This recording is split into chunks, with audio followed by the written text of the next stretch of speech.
warahmatullahi wabarakatuh.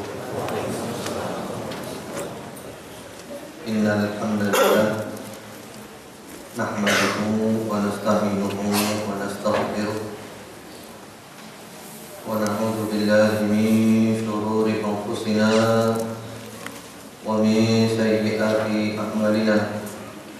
May yahdihillahu fala mudilla lahu wa may yudlil fala hadiya lahu. وأشهد أن لا إله إلا الله وحده لا شريك له وأشهد أن محمدا عبده ورسوله صلى الله عليه وعلى آله وسلم تسليما كثيرا أما بعد اللهم إنا نسألك علما نافعا ونعوذ بك من علم لا ينفع. معاشر المسلمين ikhwan wa akhwat fillah rahimakumullah. Hari ini hari Rabu tanggal 2 Rabiul Tsani 1434 Hijriah yang bertepatan dengan tanggal 13 Februari 2013. Insyaallah kita akan melanjutkan kajian kita dari kitab Hisnul Muslim min Adhkaril Kitabi was Sunnah yang ditulis oleh Fadilatul Syekh Dr. Sa'id bin Ali bin Wahab Al-Qahtani yang sudah diterjemahkan, kemudian juga ada syarahnya dan syarahnya juga sudah diterjemahkan. Yang terakhir kita sampai di mana? Sampai di mana? Yang terakhir adalah zikir dan doa azan. Bab yang nomor ke-15 sudah kita selesaikan. Sekarang kita masuk bab yang nomor ke-16, yaitu mulai berbicara tentang permasalahan sholat, doa-doa dan zikir-zikir yang ada di dalam sholat. Bab yang nomor ke-16, qala Syekhul Musannif rahimahullah ta'ala, doaul istiftah. Doa istiftah. Ada juga yang menyebut iftitah. Artinya doa pembukaannya sholat. Setelah kita takbiratul ihram, maka kita membaca pembukaan. Belum baca ta'awudz, belum baca al-Fatihah, baca doa istiftah dulu. Dan doa istiftah ini macamnya banyak. Di sini disebutkan sebagian saja. Kalau kita ingin yang lengkap, insya Allah ada di dalam kitab Sifat Sholat Nabi Syekh Muhammad Nasiruddin Al-Albani. Karena beliau mengumpulkan riwayat-riwayat yang ada. Ini sebagiannya saja. Dan yang paling bagus adalah ketika kita sholat, bacanya itu ganti-ganti. Jadi ganti-ganti. Kadang baca yang ini, kadang baca yang itu, sehingga kita lebih khusyuk dalam sholat dan benar-benar hati kita hadir. Karena kalau kita hanya milih satu macam saja, kita baca itu terus, maka seakan-akan kita seperti orang yang tidak sadar ketika mengucapkan. Pokoknya takbiratul ihram Allahu Akbar, langsung Allahu Akbar, takbirah. Walaupun pikirannya banyak kemana-mana. Tapi kalau kita ganti, sekarang mau baca Allahu Akbar takbirah, nanti mau baca wajah tu wajhiyah, nanti lagi mau baca Allahumma barik. Berarti hati kita benar-benar hadir. Yang pertama-tama yaitu doa yang nomor ke-37. Ini yang paling terkenal, yaitu Allahumma ba'id baini wa baina khataayaya kama ba'adta bainal masyriqi wal maghrib. Allahumma naqqini min khataayaya kama yunqqa thawbul abyadu minad danas. Allahumma ghsilni min khataayaya bithalji wal ma'i wal bara. Ini redaksinya begini ya. Tapi ada lagi redaksi yang lainnya, yaitu Itu yang berbunyi bil ma'i wat thalji wal barad. Dan dua-duanya boleh, sama-sama redaksi yang sahih. Kita di Indonesia biasanya Allahumma ghsilni min khotoyaya bil ma'i wat thalji wal barad. Jadi tidak apa-apa, dua-duanya boleh. Mau redaksi ini boleh, redaksi yang tadi juga boleh. Semuanya sama-sama sahihnya dan pernah dilakukan oleh Rasulullah Muhammad sallallahu alaihi wasallam.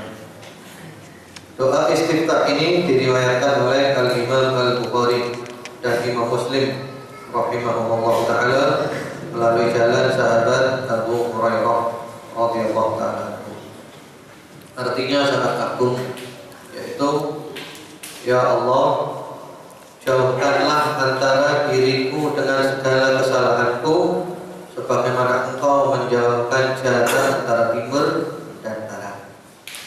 Jadi kita minta kepada Allah supaya kita dijauhkan dari dosa-dosa kita sejauh-jauhnya, sehingga diibaratkan dengan memakai jarak antara barat dan timur. Maksudnya jauhkan hamba dari dosa-dosa hamba itu sejauh-jauhnya. Selamatkan hamba, lindungi hamba. Kemudian ya Allah, bersihkanlah diriku dari dosa-dosaku sebagaimana baju yang putih dibersihkan dari noda. Jadi kita minta kepada Allah Subhanahu wa taala agar kita dibersihkan dari dosa-dosa kita sebersih-bersihnya. Diibaratkan seperti baju yang menjadi putih kembali. Karena orang yang sudah tobat dari dosanya, maka dia menjadi bersih. Islam itu agama yang melihat kita sekarang dan ke depan. Yang lalu biar berlalu. Orang yang dahulunya nakal seperti apapun, jahat seperti apapun, ahli maksiat seperti apapun, mungkar, nyimpang dan yang lainnya, masa lalunya seperti itu, tapi kemudian dia taubat kepada Allah dengan taubatan nasuha, menyesal, tidak berbuat lagi, jadi tidak akan mengulangi selama-lamanya. Dia banyak beramal saleh. Kalau ada urusan dengan orang lain diselesaikan urusannya, maka orang ini berubah menjadi bersih, ya, bersih sebersih-bersihnya, sampai-sampai diibaratkan seperti baju putih yang dibersihkan dari noda-noda. Selanjutnya, ya Allah, cucilah diriku dari dosa-dosaku dengan es, air, dan embun. Kita lihat itu es, air, dan embun itu cenderungnya panas atau dingin? Cenderungnya dingin. Kalau kita sedikit mikir, maka akan timbul pertanyaan. Biasanya lebih membersihkan kotoran itu adalah panas atau dingin? Panas kan? Sehingga kadang kalau baju kita kotor itu kadang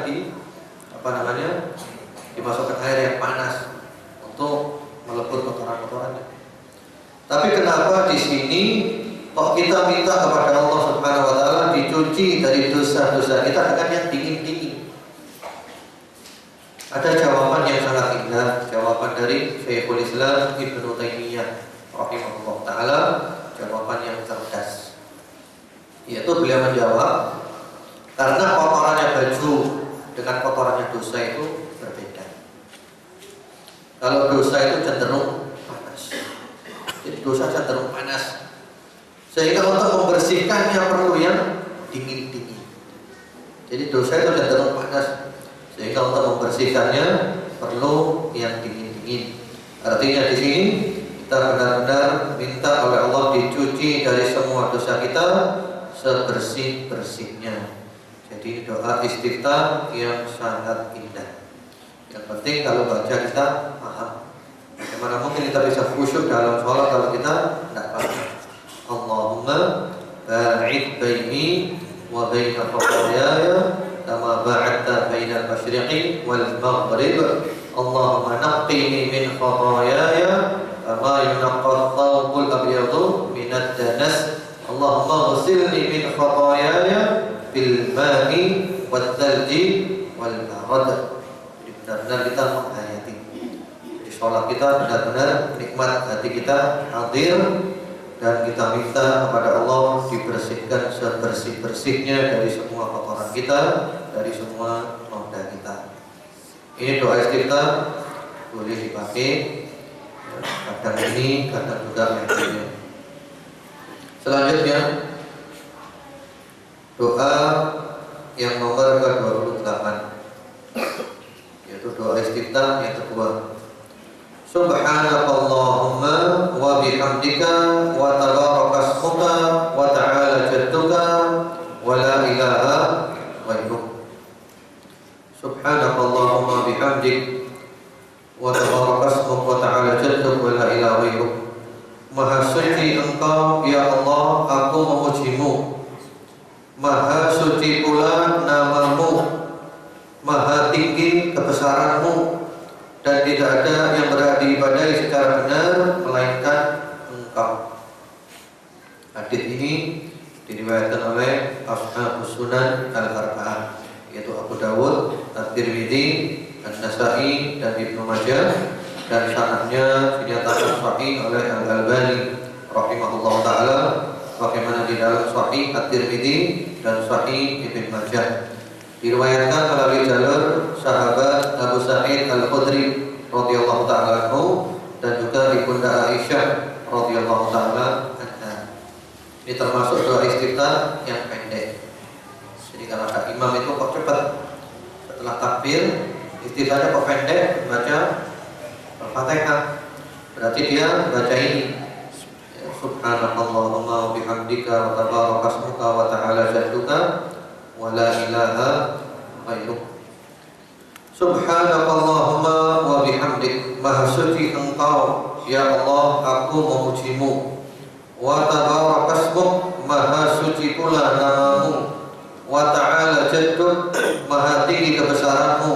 Wa la ilaha ghairuk, dan tidak ada yang berhak diibadahi secara benar melainkan Engkau. Jadi isinya adalah pujian-pujian kepada Allah, menyanjung-nyanjung Allah, mensucikan Allah Subhanahu wa taala, dan Allah suka dengan pujian-pujian. Ini pendek.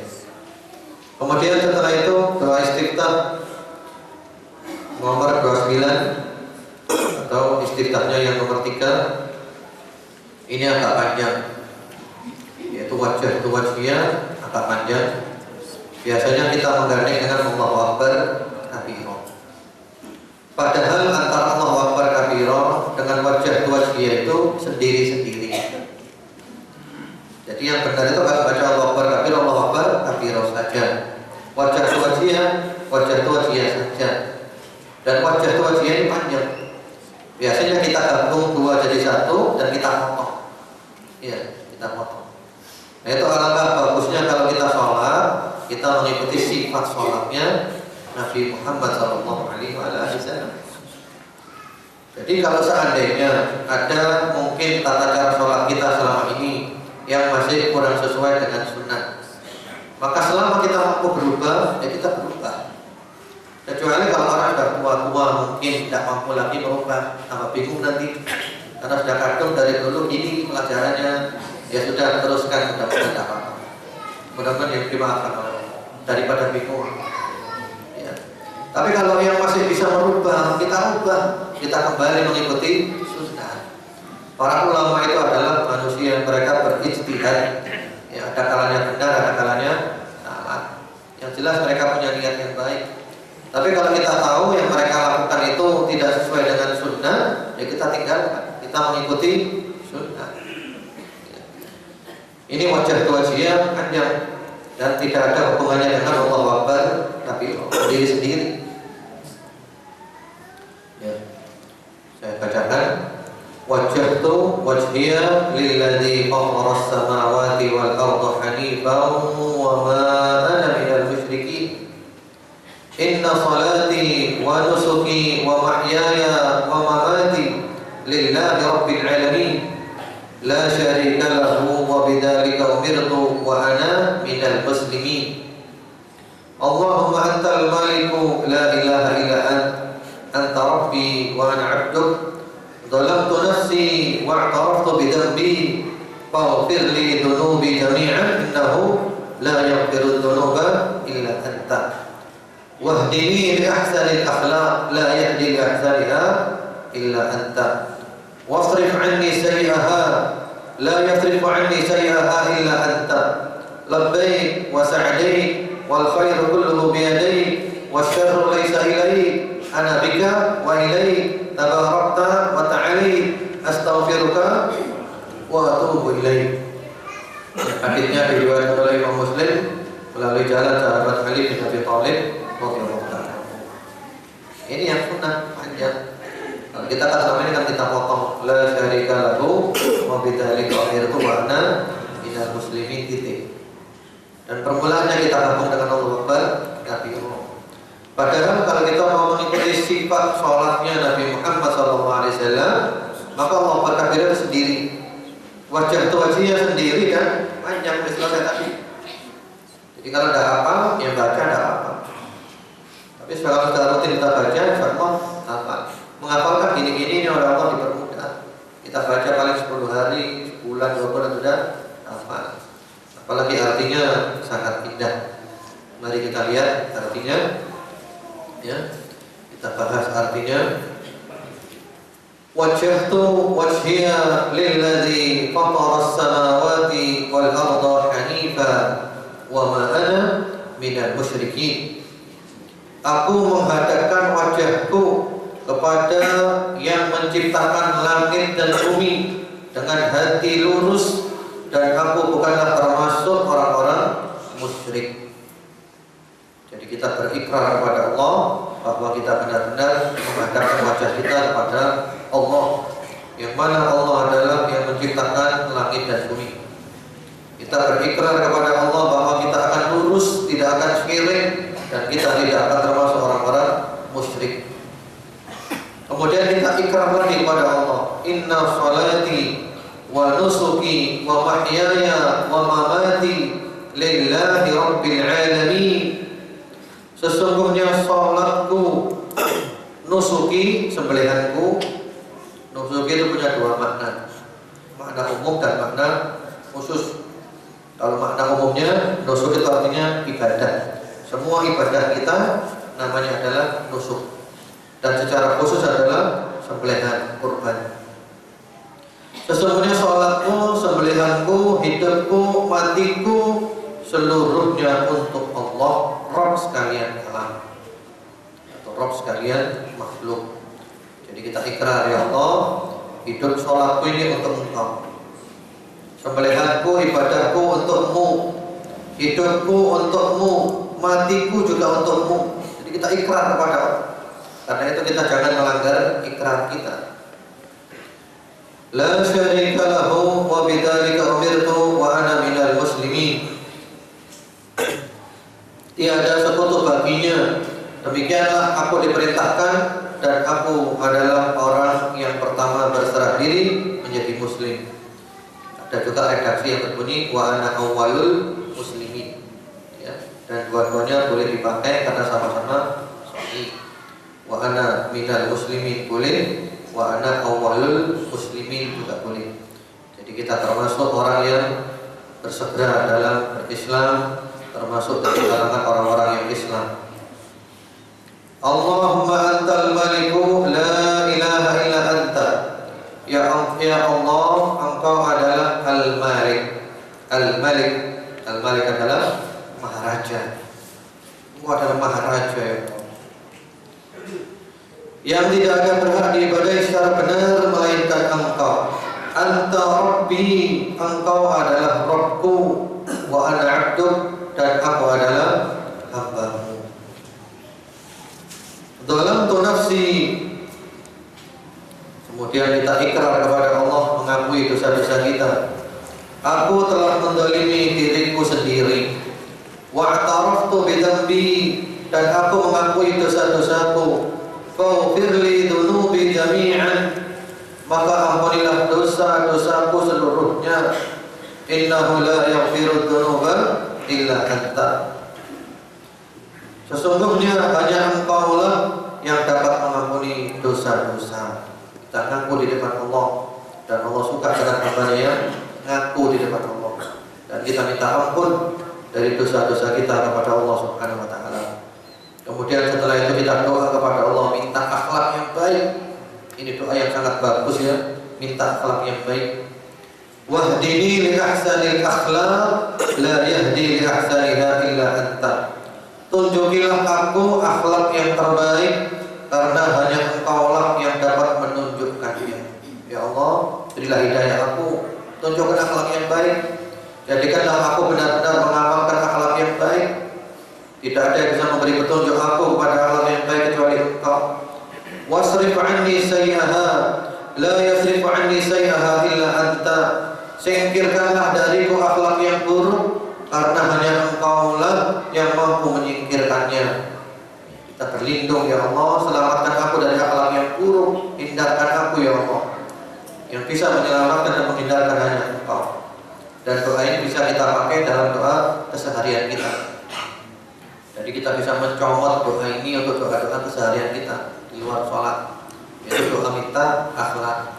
Allahumma hdini li ahsanil akhlaq la yahdi li ahsaniha illa anta wasrif anni sayyi'aha la yasrif anni sayyi'aha illa anta. Ini bisa kita comot, ini kita baca doa keseharian kita. Kita minta kepada Allah akhlak yang baik, dan kita berlindung kepada Allah dari akhlak yang buruk.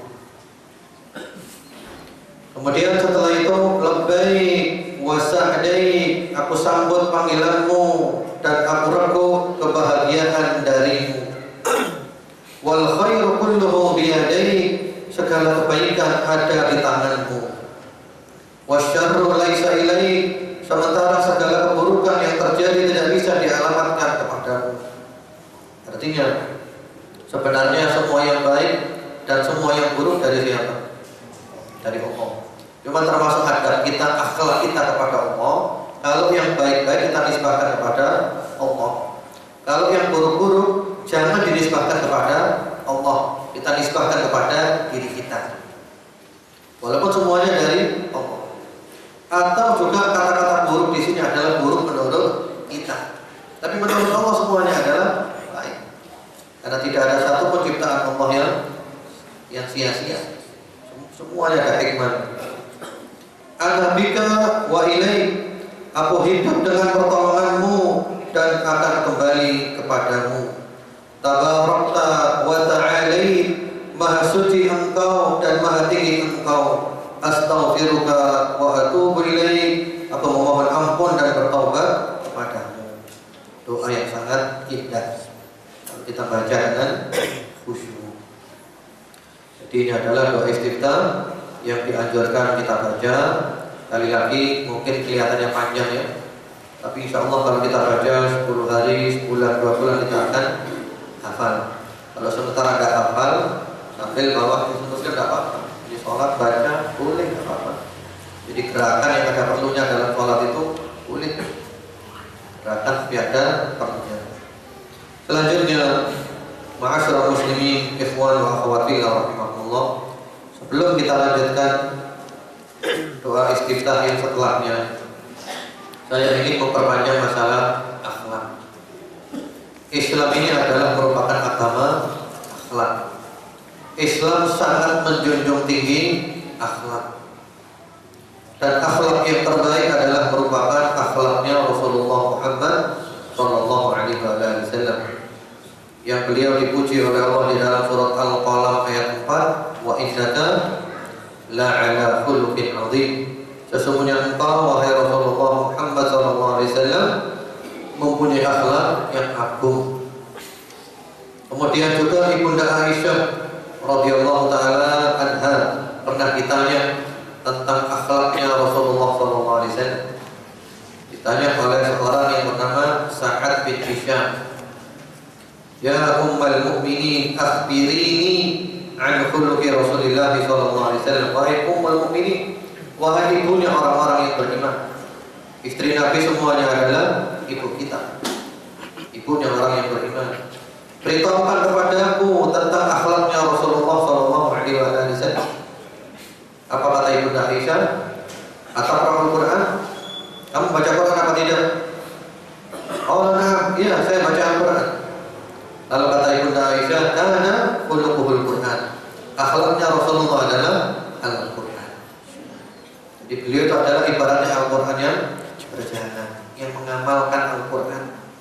Semua perintahnya Al-Quran dikerjakan, semua larangannya Al-Quran ditinggalkan, semua hukumnya Al-Quran ditegakkan.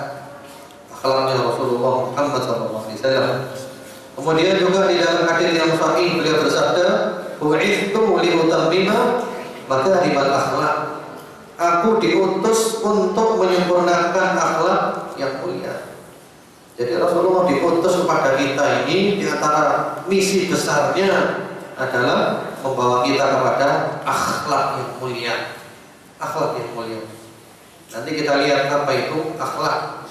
Yang dimaksud akhlak di sini akhlak menurut Al-Quran dan menurut As-Sunnah, bukan akhlak menurut pengertiannya manusia. Sahabat Anas radhiyallahu taala anhu, bagaimana di dalam riwayat muttafaqun alaih, beliau mengatakan, "Kana Rasulullah sallallahu alaihi wasallam ahsanan nasi khuluqa." Bahwasanya Rasulullah sallallahu alaihi wasallam adalah merupakan manusia yang paling baik akhlaknya. Jadi kalau kita ingin tahu orang yang paling baik akhlaknya, maka kita baca sirahnya Nabi Muhammad sallallahu alaihi wasallam. Beliau adalah orang yang terbaik akhlaknya. Kemudian juga sahabat Abdullah bin Amr bin Al-As radhiyallahu taala anhu mengatakan, "Lam yakun Rasulullah sallallahu alaihi wasallam fahishan wala mutafahishan." Jadi Rasulullah itu bukan orang yang keji ucapannya, bukan yang keji perbuatannya. Tidak pernah berkata-kata yang keji, tidak pernah berbuat yang keji. Semuanya baik perbuatan beliau. Wa kana yaqul, ada kalanya beliau bersabda, "Inna min khiyarikum ahsanakum akhlaqa." Sesungguhnya termasuk yang terbaik dari kalangan kamu adalah yang terbaik akhlaknya di antara kamu. Muttafaqun alaih, Bukhari Muslim. Jadi kalau kita kepingin tahu siapakah orang yang terbaik, maka jawabannya adalah orang yang paling baik akhlaknya, dia adalah orang yang terbaik. Kemudian juga diriwayatkan oleh At-Tirmidzi dan beliau mengatakan haditsun hasanun sahih. Hadisnya ini hasan sahih. Melalui jalan sahabat Abu Darda radhiyallahu taala anhu, Rasulullah sallallahu alaihi wasallam bersabda, "Ma min syai'in athqalu fi mizanil 'abdil mu'min yaumil qiyamah min husnil khuluq." Tiadalah sesuatu yang lebih berat dalam timbangan seorang hamba yang beriman hari kiamat nanti daripada akhlak yang baik. Jadi kalau kita ingin tahu apa yang paling berat di dalam timbangan nanti hari kiamat, kata Rasulullah SAW, di antaranya adalah yang paling berat akhlak yang baik. Wa inna Allah yubghidul fahishal badi, dan sesungguhnya Allah membenci orang yang kalau berkata-kata itu keji, rendahan, kotor. Allah tidak suka, karena itu adalah akhlak yang buruk. Jadi akhlak terutama dalam hal ucapan, dalam hal omongan. Kemudian di dalam riwayat At-Tirmidzi yang lainnya, beliau mengatakan haditsun hasanun sahih melalui jalan sahabat Abu Hurairah radhiyallahu taala anhu. Rasulullah SAW pernah ditanya tentang apa yang paling banyak memasukkan orang ke dalam surga. Yang paling banyak orang masuk surga itu karena apa? Apa jawaban beliau? Taqwallah wa husnul khuluq. Yang paling banyak memasukkan orang ke dalam surga adalah takwa kepada Allah dan akhlak yang baik. Takwa kepada Allah dan akhlak yang baik. Kemudian beliau ditanya lagi tentang yang banyak memasukkan manusia ke dalam neraka. Orang masuk neraka gara-gara apa kebanyakan? Apa jawabannya? Al-fam wal farj. Itu gara-gara mulut dan gara-gara kemaluan. Gara-gara mulut nggak bisa jaga mulutnya, berbohong atau juga mungkin riba, fitnah, namimah dan yang lainnya, tidak bisa jaga mulut dan tidak bisa menjaga kemaluan, tidak bisa menguasai nafsunya, melakukan penyimpangan-penyimpangan seksual dan semisalnya. Itu yang paling banyak orang masuk neraka. Kemudian juga di dalam riwayat At-Tirmidzi beliau mengatakan hadits hasanun sahih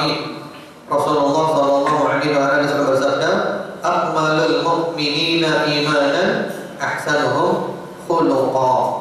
Orang mukmin yang paling sempurna imannya adalah yang paling baik akhlaknya. Perhatikan hadis ini. Hadis ini menunjukkan kepada kita adanya korelasi yang sangat kuat antara akidah dengan akhlak. Jadi orang mukmin yang paling sempurna imannya adalah yang paling baik akhlaknya. Jadi ada korelasi antara akidah dengan akhlak. Sehingga kita dulu waktu masih sekolah ya, di Sanawiyah itu ada pelajaran namanya akidah akhlak. Kenapa digandeng? Karena memang ada korelasi. Orang yang akidahnya benar pasti akhlaknya baik. Karena itu, kalau ada orang yang akhlaknya jelek, yakinlah akidahnya tidak benar. Walaupun dia selalu berkata-kata di mulutnya Quran Sunnah pemahaman salah, Quran Sunnah pemahaman salah, tapi akhlaknya jelek, akidahnya tidak benar. Ini akidah hanya teori, tidak dipraktekkan. Akidah itu bukan teori. Akidah itu bukan pinter-pinteran. Akidah itu benar-benar dipraktekkan. Orang yang mengetahui akidah yang benar dan dia praktekkan, pasti akhlaknya baik. Karena itu Rasulullah mengatakan orang mukmin yang paling sempurna imannya adalah yang paling baik akhlaknya. Lalu kata beliau, wa khiyarukum li lisanihim. Dan yang terbaik di antara kamu adalah yang terbaik kepada istrinya. Laki-laki yang baik adalah laki-laki yang baik kepada istrinya. Jadi bagaimana kehidupannya di rumah, itulah kelihatan dia orang baik atau tidak baik. Karena ada orang di luar rumah baiknya bukan main, tapi di rumah kepada istrinya jahatnya bukan main. Ini bukan orang baik. Jadi ukurannya itu adalah di rumah. Kepada istrinya baik, berarti dia adalah orang baik. Kemudian di dalam riwayat Abu Dawud rahimahullah taala, Rasulullah sallallahu alaihi wasallam bersabda, "Innal mu'min la yudriku bi husni khuluqihi darajatas sha'imil qa'im." Sesungguhnya orang yang beriman ya, dengan akhlaknya yang baik bisa menjangkau derajatnya orang yang rajin puasa sunnah dan rajin sholat tahajud. Jadi orang ini tidak rajin puasa sunnah, tidak rajin sholat tahajud, tapi akhlaknya baik, bisa menjangkau derajatnya orang-orang yang rajin puasa sunnah dan rajin sholat tahajud. Sebaliknya, ada seorang perempuan yang rajin sholat sunnah, rajin sholat tahajud, rajin puasa sunnah, tapi akhlaknya jelek. Ditanyakan kepada Rasulullah SAW, ya Rasulullah, fulana sha'imah qa'imah wa hiya tu'dhi syar'an. Ya Rasulullah, fulana perempuan ini rajin puasa sunnah, rajin bangun malam, Masya Allah, tapi suka ganggu tetangganya, akhlaknya jelek. Apa kata Rasulullah? Hiya finnar, dia adalah ahli neraka. Karena apa? Karena sholatnya dan puasanya masih belum bisa merubah akhlaknya. Karena tujuannya sholat, tujuannya puasa, tujuannya ibadah ini adalah memperbaiki hati kita, memperbaiki akhlak kita. Kalau akhlak kita tetap jelek, hati kita tetap jelek, berarti kita gagal. Berarti kita gagal. Dan ahli surga masuk surga bukan hanya karena amalan badannya, tapi lebih didominasi oleh amalan hati. Bagaimana yang sudah sering kita ceritakan ya, orang sahabat yang dia 3 hari berturut-turut dikatakan oleh Rasulullah SAW adalah ahli surga. Ternyata tidak punya amalan apa-apa, sholat tahajud pun tidak. Mereka kalau terjaga malam, zikir, tidur lagi, subuh, baru bangun. Biasa amalan. Cuma omongannya baik, akhlaknya baik, dan dia tidak ada sifat hasad, iri dengki kepada nikmat yang diberikan oleh Allah pada orang lain. Tidak ada niat-niat jahat kepada orang beriman. Masya Allah. Jadi akhlak. Kemudian juga di dalam riwayat Abu Dawud dengan sanad yang sahih, Rasulullah SAW mengatakan, "Ana za'imun bi baitin fi a'lal jannah liman hasuna khuluquh." Aku menjamin sebuah rumah di surga yang paling tinggi bagi orang yang akhlaknya baik. Jadi orang yang akhlaknya baik oleh Rasulullah dijamin akan diberikan rumah di surga yang paling tinggi. Ini menunjukkan betapa derajatnya akhlak. Kemudian di dalam riwayat At-Tirmidzi beliau mengatakan hadis ini hasan. Beliau bersabda, "Inna min ahabbikum ilayya wa aqrabikum minni majlisan yaumal qiyamah ahasinakum akhlaqa."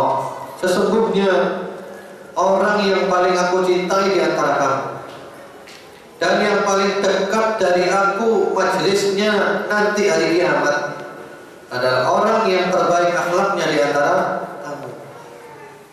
Jadi ini ya, kalau kita ingin dicintai oleh Rasulullah SAW. Kalau kita ingin nanti hari kiamat dekat dengan Rasulullah SAW, apa resepnya? Akhlaknya yang baik. Inilah namanya cinta Rasul itu ya ini. Akhlaknya yang baik, dicintai oleh Rasulullah SAW, dan nanti hari kiamat majelisnya dekat dengan Rasulullah SAW. Ya. Apa itu akhlak? Ada beberapa definisi tentang akhlak yang baik menurut para salafus saleh. Di antaranya Al-Imam At-Tirmidzi rahimahullah taala meriwayatkan dari Abdullah ibnu Mubarak rahimahullah taala, seorang tabi'i. Abdullah ibnu Mubarak mengatakan apa? Ketika menafsirkan akhlak yang baik, kata beliau, huwa talaqatul wajh wa badlul ma'ruf wa qaful adab.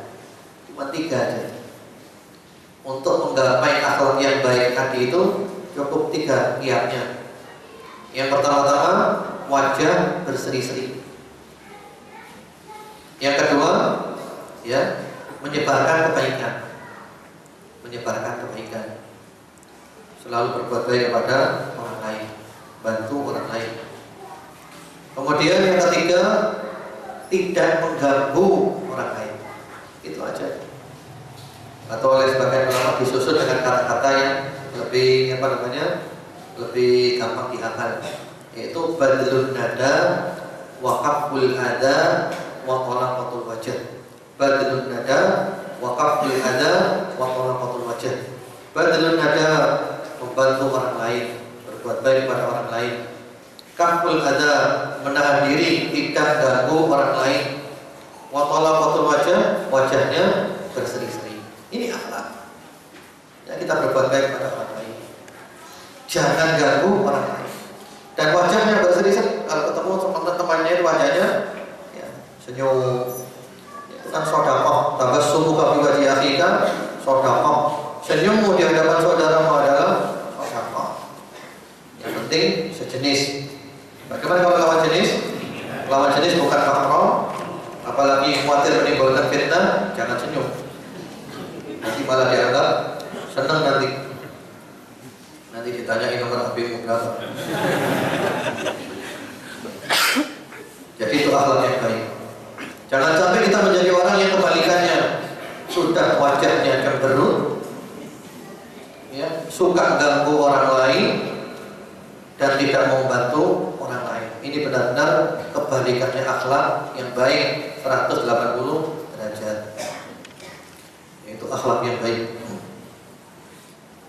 Kemudian Al-Imam At-Tawri rahimahullah ta'ala mengatakan al-ihsan an tuhsina ilal musi. Perbuatan baik itu adalah kamu berbuat baik kepada orang yang berbuat buruk padamu. Ini berat ini. Jadi orang berbuat buruk kepada kita tetap berbuat baik kepada dia. Ini yang berat. Kemudian juga sahabat Ali bin Abi Thalib radhiyallahu taala anhu, al-khuluqul 'azim adabul Quran. Akhlak yang agung adalah adab-adab Al-Quran. Jadi kita mengamalkan isinya Al-Quran. Itulah akhlak yang agung. Kemudian sebagian salafus saleh mengatakan cara menguji akhlaknya orang. Cara menguji akhlaknya orang, ya. Apakah akhlaknya orang ini baik atau tidak baik? Cara ujinya bagaimana? Cara ujinya adalah wa awla ma yumtahanu bi husnul husnul khuluq as-sabru 'alal adza wa ihtimalul jafaa. Ya, cara terbaik untuk menguji akhlak seseorang, kita lihat orang itu. Apakah dia sabar menghadapi gangguan atau tidak? Ketika dia diganggu, sabar apa enggak? Kuat apa enggaknya? Dan juga ihtimalul jafaa. Ketika ada orang bersifat kasar kepada kita, bagaimana sikap kita? Itulah kelihatan akhlak kita. Artinya, kalau dalam situasi normal ya, wajar-wajar saja, insya Allah semua orang itu baik. Nah, ketika kita lagi emosi, ketika kita lagi marah, itulah kelihatan akhlak kita. Sehingga di antara cara menguji akhlak itu adalah di dalam sabar ketika bepergian. Karena ketika orang bepergian itu cenderung emosional. Dia kan capek, payah, cenderung emosional. Saat itulah kelihatan akhlaknya yang asli. Ada orang yang kalau marah itu bukan berarti tidak boleh marah ya. Marah itu boleh, cuma marah itu ada dua macam. Ada marah yang terpuji, ada marah yang tercela. Rasulullah SAW adalah makhluk yang paling sabar, tapi beliau juga marah. Tapi marah yang terpuji, marahnya adalah lillahi ta'ala, bukan karena hawa nafsu. Dan marahnya adalah untuk memberikan pengajaran, memberikan pendidikan. Kemudian marahnya tidak melampaui batas, tidak sampai keluar kata-kata yang kotor, sumpah serapah, nggak sampai matanya itu melotot merah, urat-uratnya keluar semuanya, tidak seperti itu. Sebaliknya marah yang tercela adalah marah yang bukan karena Allah, karena emosi, karena hawa nafsu. Kemudian tidak ada unsur mendidik. Dan marahnya pun melampaui batas, keluar kata-kata kotor, kebun binatang keluar semuanya. Kemudian juga piring terbang. Itu marah yang tercela. Jadi cara menguji akhlaknya orang itu adalah ketika emosinya pancing. Saat itulah kelihatan akhlaknya yang asli. Bagaimana? Jadi kalau suasana gini-gini tidak kelihatan. Kalau bepergian, pas lagi marah, kelihatan aslinya. Ya, ternyata orang tidak baik. Karena itu, atau kalau pengen tahu akhlaknya orang, dipancing kemarahannya. Ya, kelihatan pancing kemarahannya. Ternyata ketika marah tidak bisa menguasai emosi, berarti akhlaknya jelek. Itu latihan lagi, latihan supaya menjadi akhlak yang baik. Karena bisa dirubah. Hanya orang itu ada yang cepat berubahnya, ada yang lambat. Kemudian juga di antara cara memuji akhlaknya orang, wa man syaka min su'i khuluqi ghairihi dalla dzalika ala su'i khuluqi. Wah, ini berat juga ini. Orang yang mengadu tentang keburukan akhlak orang lain, maka berarti orang yang mengadu itu akhlaknya jelek.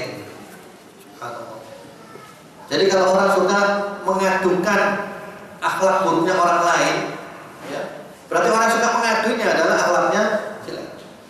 Karena apa? Karena berarti dia bukan orang yang sabar. Dia tidak bisa menguasai emosi. Jadi kalau ngomong selalu menjelek-jelekan orang, kalau ngomong selalu menjelek-jelekan orang saja, berarti orang ini adalah orang yang jelek. Subhanallah. Kemudian juga ahlus sunnah wal jamaah, itu diantara sifatnya ahlus sunnah adalah akhlak yang baik. Jika di dalam buku akidah atau baca buku akidah ya, selalu ada bab khusus yang membahas tentang akhlaknya ahlus sunnah wal jamaah. Termasuk di dalam kitab Al-Aqidah Al-Wasithiyah yang ditulis oleh Syekhul Islam Ibnu Taimiyah rahimahullah taala. Beliau mengatakan wa yad'una ila makarimil akhlaq wa mahsinil a'mal. Dan ahlus sunnah wal jamaah itu mengajak kepada akhlak yang mulia dan amal perbuatan yang baik. Wa ya'taqiduna ma'na qaulihi sallallahu alaihi wa alihi wasallam aqwalul mu'minina imanan ahsanuhum khuluqan. Ahli sunnah meyakini makna daripada sabda Rasulullah sallallahu alaihi wasallam, orang mukmin yang paling sempurna imannya adalah yang paling baik akhlaknya. Jadi ahli sunnah meyakini bahwa orang yang akidahnya baik, akidahnya benar, pasti akhlaknya juga baik. Jadi akidah itu ada buktinya. Buktinya apa? Akhlaknya baik. Kemudian beliau merinci lagi, bagaimana maksudnya? Wa yandubuna ila an tasila man qata'ak. Ahlus sunnah wal jamaah itu menganjurkan supaya kamu sambung orang yang memutuskan kamu. Orang putus, kita nyambung. Wa yu'ti man haramat, dan kamu beri orang yang tidak memberi kamu. Jadi orang tidak memberi kita beri orang itu. Wa ta'fu 'amman dzalama, dan kamu maafkan orang yang mendolimi kamu. Jadi sabar, tahan. Wa ya'muruna birril walidain, dan ahli sunnah wal jamaah itu memerintahkan supaya berbakti kepada kedua orang tua. Wasilatil arham, menyambung tali silaturahim. Wa husnil jiwar, dan berbuat baik kepada tetangga. Ini semua akhlaknya ahli sunnah wal jamaah. Wal ihsan ilal yatama wal masakin wa ibnis sabil, dan supaya berbuat baik kepada anak-anak yatim, orang-orang miskin, dan orang yang berada dalam perjalanan. Warifqi bil mamluk, dan bersifat lemah lembut kepada budak. Ya, kalau sekarang sudah ada perbudakan, ya sekarang pada pembantu rumah tangga yang baik. Ahli sunnah itu baik kepada pembantu rumah tangga.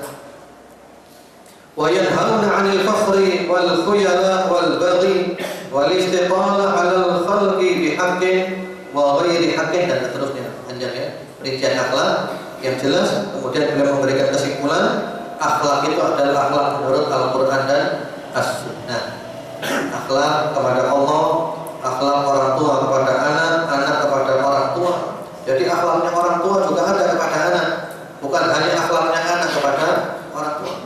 Kita selama ini memahami pokoknya anak harus berbakti, tapi kita jarang bahas orang tua juga harus berbakti kepada anak.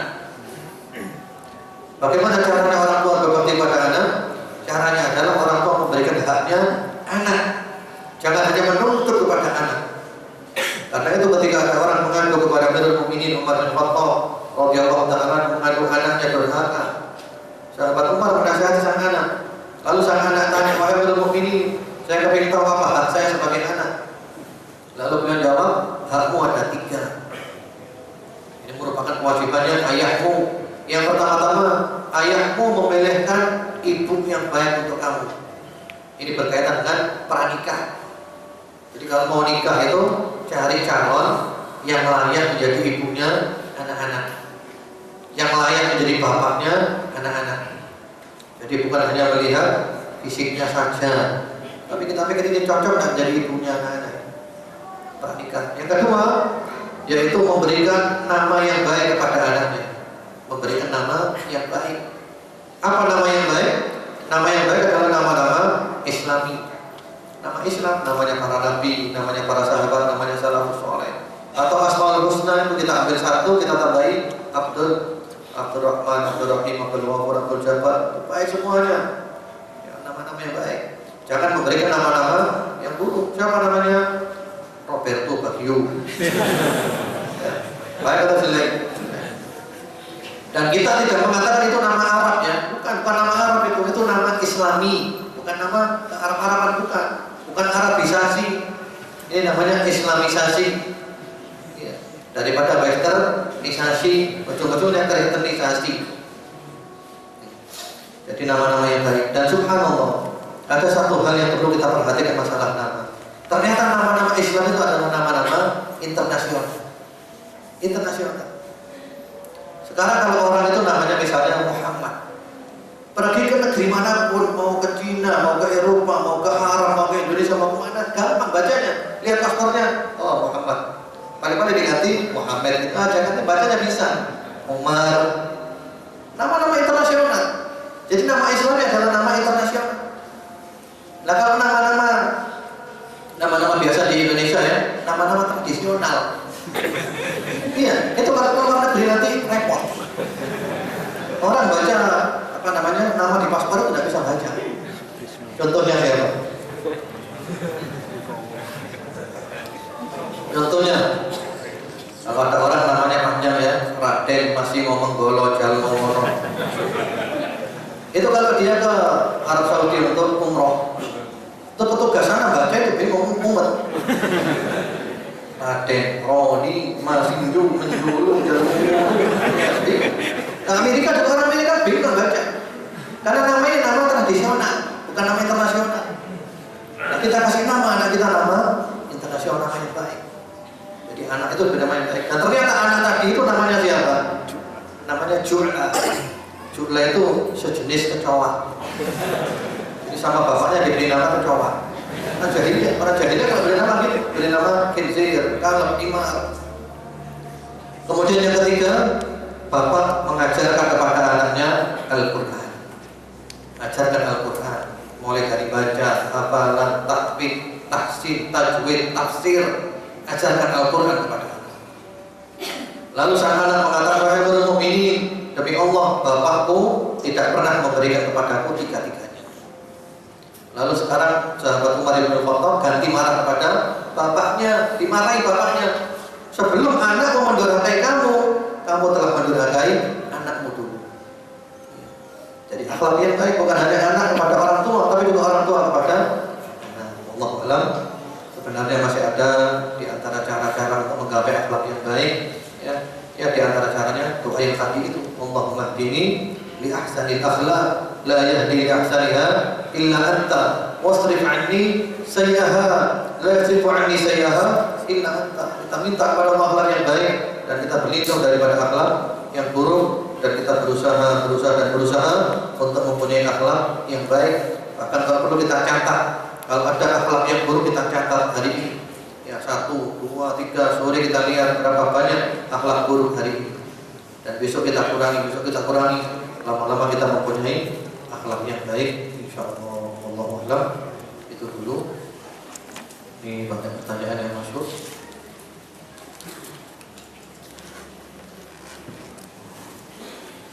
Bagaimana sikap seorang istri bila suami sedang marah, berdiam atau memberi pembela? Jazakallahu khairan. Kalau ada orang sedang marah, sikap kita yang terbaik adalah diam dulu. Diam biar suasananya reda dulu. Jadi kalau ada yang menjadi api, maka harus ada yang menjadi air.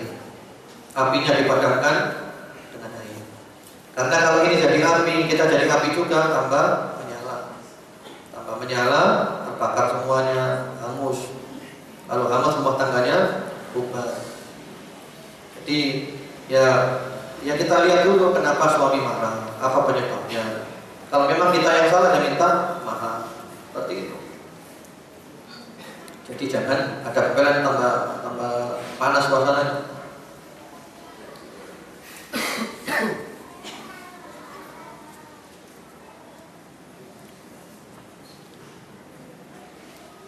Apa boleh membaca lebih dari satu doa istiftah dalam satu sholat? Kalau doa istiftah ini yang saya tahu dari para ulama, milih salah satu saja. Yang boleh lebih dari satu itu doa ketika rukuk dan sujud. Nah, kita diajarkan panjang. Adapun kalau itu satu saja, pilih salah satu. Yang diperpanjang adalah suratnya.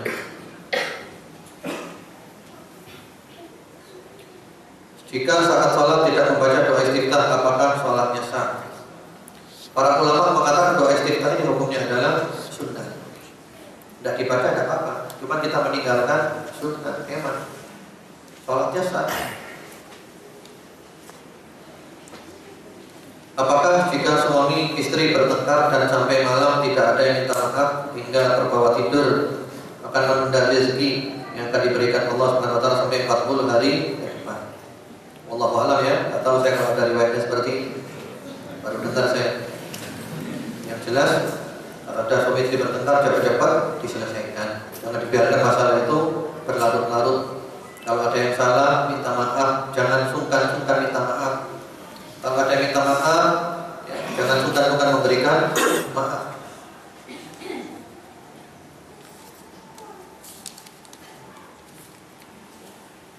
Terkadang orang-orang yang sedang kasmaran atau jatuh cinta mengatakan hidupku dan matiku hanya untukmu, my darling. Apakah perkataan seperti itu jatuh dalam kesyirikan? Ustaz, mohon penjelasan. Dari kacamata tauhid tidak boleh. Dari kacamata tauhid itu ada bahasa-bahasa yang mengandung unsur syirik. Ya. kaulah segalanya bagiku. Ya. Memang walaupun niatnya bukan syirik, tapi kata-katanya tidak layak. Ini kan kita mengucapkan inna sholati wa nusuki wa mahyaya wa mamati lillahi rabbil alamin. Ya. Jadi sepertinya hidupku dan matiku hanya untukmu my darling ketika pacaran. Kalau udah nikah coba ada gitu hilang kalau udah nikah. Ini ketika pacaran saja. Ketika sudah menikah ada darling kan sudah. Kasih misalnya.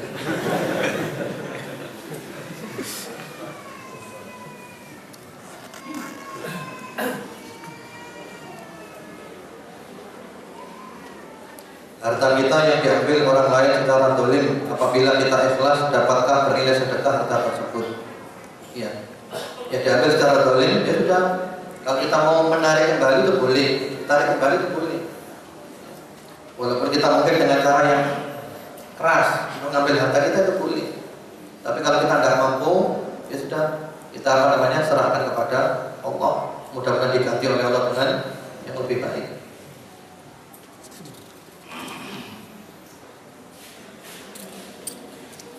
Bagaimana jika dalam pengajian ada yang cerita-cerita sendiri di belakang dan juga tidak jarang ustadznya dirasani?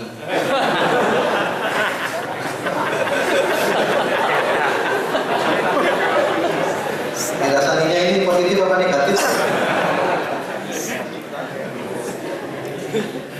Kalau dirasani negatif, nanti ustadznya untung. Karena apa? Dapat kiriman ganjaran terus. Kiriman ganjaran terus. Jadi rekeningnya pertama terus. Jadi kalau anda dirasani orang sak dunia, bersyukurlah kepada Allah. Karena berarti apa? Orang sak dunia kirimkan pahala kepada kita. Ada seorang salafus saleh diriba oleh orang lain. Diberitahu kamu dibicarakan bulan. Apa kata dia? Sudah, diambil buah-buahan, kirimkan buah-buahan kepada dia. Karena saya tidak bisa balas. Saya bisa balas kebaikan saya balas buah-buahan saja. Karena itu Hajjaj bin Yusuf penguasa yang zalim. Kata sebagian ulama, jangan menghibah Hajjaj bin Yusuf. Kenapa? Nanti dosanya habis nanti. Karena banyak dihibah. Sehingga rasanya pakai dosanya tak mau betul kok. Sehingga rasanya tak mau. Iya. Jadi kalau ada yang cerita-cerita sendiri di belakang ini pasti ibu-ibu jadi gini.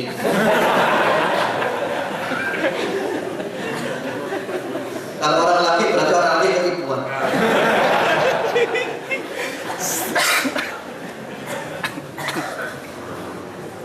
Ya jadi gitu ya. Jadi kalau ada pengajian cerita-cerita sendiri di belakang, apalagi ngerasani ustadznya, itu ya buat apa datang jauh-jauh ke sini? Ya percuma sampai ke sini, percuma hanya cerita di sini. Kalau cerita di rumah aja. Kan di sini datang untuk mendengarkan pengajian. Jadi kalau mau cerita-cerita nggak usah ke sini, percuma. Biasanya. Apalagi hanya untuk kasih tambah dosa. Jadi bukan menambah pahala, menambah dosa. Apakah rofah sesama suami istri termasuk perkataan yang keji? Rofah itu kan kata-kata yang jorok ya. Seperti apa dulu pada suami istri? Kalau mesra-mesraan ya tidak apa-apa, halal thayyibah. Suami istri itu halal semuanya. Ya dipakai kata-kata yang kotor. Ya.